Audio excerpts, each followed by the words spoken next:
for the Governor Siminalayi Fubara-led administration. Senator Ndume condemns recent electricity tariff hike. Plus, police ban operatives from searching citizens' phones.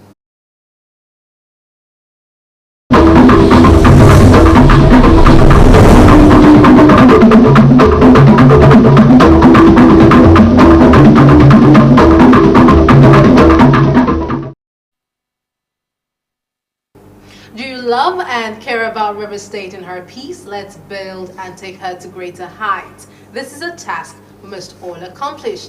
Very welcome this very Saturday warm evening. Welcome to you to Rstv World News. My name is Akilachi Kije. Now to our reports in detail. In continuation of tour of wards and communities, the Simplified Movement in Obiakpo local government area has taken its solidarity visit to Ward 5 in Elelewo. Nnamdi Olimni reports that they were led by the leader of the group in the local government area, Chijoke Ihunwo. Leader of the Simplified Movement in Obiakpo local government area, Chijoke Ihunwo, said the secretary of the governor at the Supreme Court and draw more support for his administration. He described Governor Fubara as a man of peace sent by God to liberate the state from the hands of wicked politicians who see the resources of the state as their own. According to him, Governor Fubara must be allowed to serve his first and second tenures, and no Ikwere man will be allowed to become governor through the back door. Well, what we are doing here is to sensitize our people in this world. In one community that Fubara is the governor of Rivers State, and that they should come out and support the governor, and that we want peace in our state, and Rivers State we want development, and that the governor is a man that loves peace, a man that has conscience, and the governor is meaning well to develop our state. So everybody must come together for us to support. Simplify movement in the area, including the special advisor to the governor on power, Solomon Eke, Mike Ejimsenwukwe, and Evans Amadi, said the emergence of the governor is a divine gift from God, and anyone who challenges him challenges God. They said the governor has demonstrated commitment to good governance, democracy, and total development of the state, and called on all Rivers people to continue to support him. Yeah, we have come to celebrate the victory of Siminalayi Fubara at the Supreme Court of Nigeria. Supreme Court recognized him as the duly elected governor of Rivers State. We have come to celebrate him and to say that he is a governor who knows he's been elected. His humility, his simplicity, his focus, his honesty is what we are celebrating today. We are learned men, and we believe in simplified movement. And simplified movement will tell you, please don't cause any problem.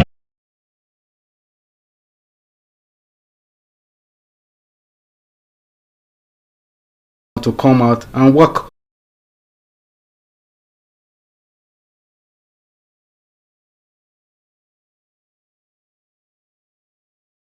Both non-indigenous, both indigenous that believe in Sim Fubara, believe in our leader, Ambassador Chijoke Ihunwo.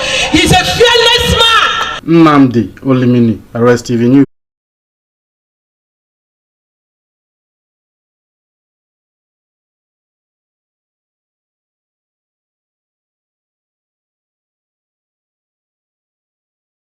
Thank them for their support. I want to thank you. I want to say that without your votes, without your contributions, without your prayers, I wouldn't be here. Siminalayi wouldn't be here. So I thank you from the depth of my heart. And I say,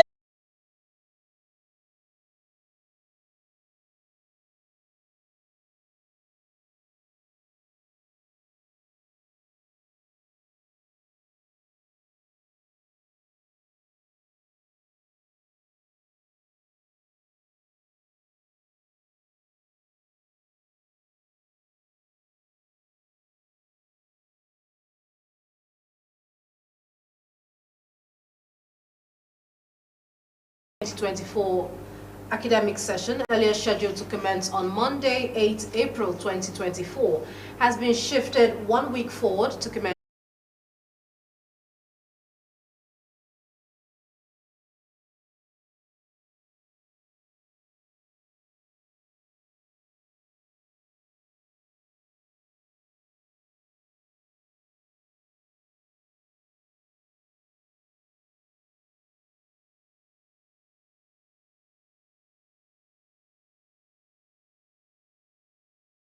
Lagos State gave a similar warning to operatives in the state. Incidents of operatives breaching the privacy of Nigeria as the law, but despite the repeated warnings by the authorities, reported cases of phone searches by operatives have been on the rise. Commissioner of Police directs zonal AIGs, command and formation CPs to monitor their personnel.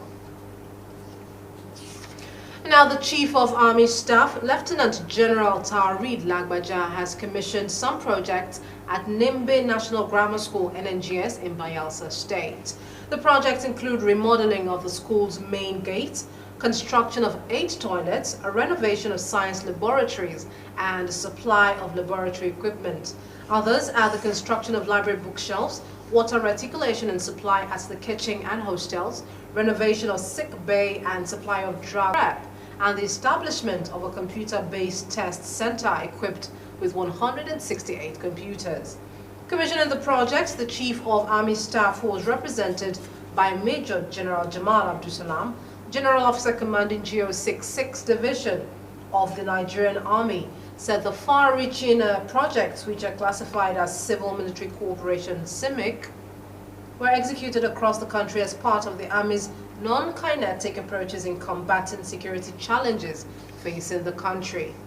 The projects were executed by the Army's Director of Engineering Services, Major General I.A. Allison, an indigene of Nimbe and a former senior prefect of NNGS in 1988. Major General Allison commended the Chief of Army Staff for funding the project and giving him the privilege to serve and better the lives of Nimbe people, stressing that a peaceful environment will always give birth to development. He commended the people of Nimbe for their cooperation during the execution of the project and urged the residents to own the project possible theft and vandalism, calling for continued partnership between the Army and the local government area of Kaduna State on Friday. This was disclosed in an unsigned statement posted on the ex-official account of the Army on Saturday.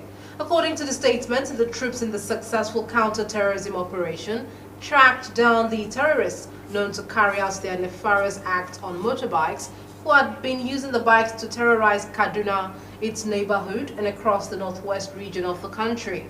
The troop threw credible intel with the terrorists, leading to the killing of 3 members of the group and also recovered items, including 1 AK-47 rifle, 1 stock AK-47 rifle, 4 motorbikes, and 1 Motorola radio. Officers and Deputy Public Relations Officers, PPROs, to various commands and formations. A new Deputy First Police Public Relations Officer for the Force Headquarters, Abuja, was also included in the approval. The Force Public Relations Officer, Olumuyiwa Adejobi, who disclosed this in a statement on Saturday in Abuja, stated that the development will help strengthen community engagement and strategic communication and foster an undiluted relationship between the police and the citizens. The officers and their new portfolios are Victor Edai Lokon as Deputy Force Public Relations Officer, Force Headquarters, Abuja, Ukandu Joshua as PPRO Ebonyi, Buhari Abdullahi as PPRO Gombe, John Timfon as PPRO Akwa Ibom, and Hundein Sewanu as PPRO Port Authority Police, Western Lagos. Do you love and care about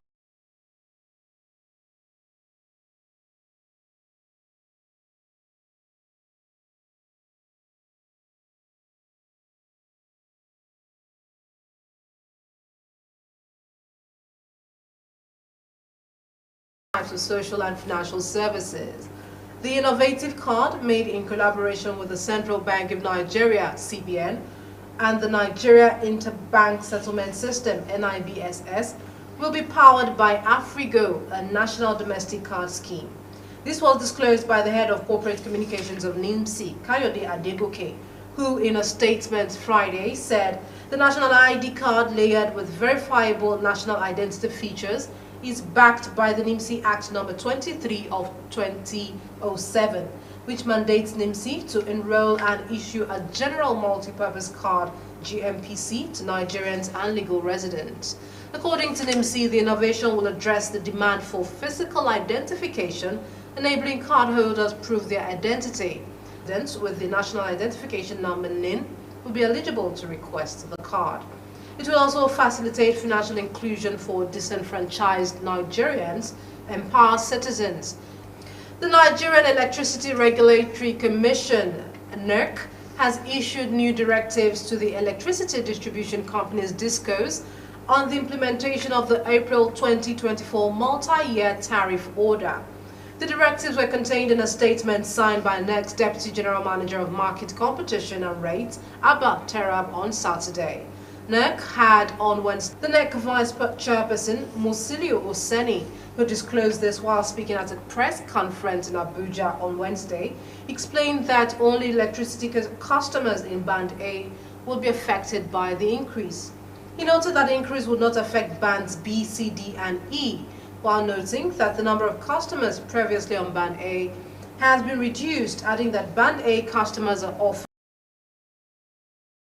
a supply of 20 hours, although many complain they do not get up to that. Meanwhile, a Senate Chief Whip Ali Ndume has rejected the recent hike in electricity tariff. The lawmaker who represents Borno South in the upper legislative chamber Saturday described the timing as wrong, maintaining that Nigerians were yet to recover from the removal of fuel subsidy.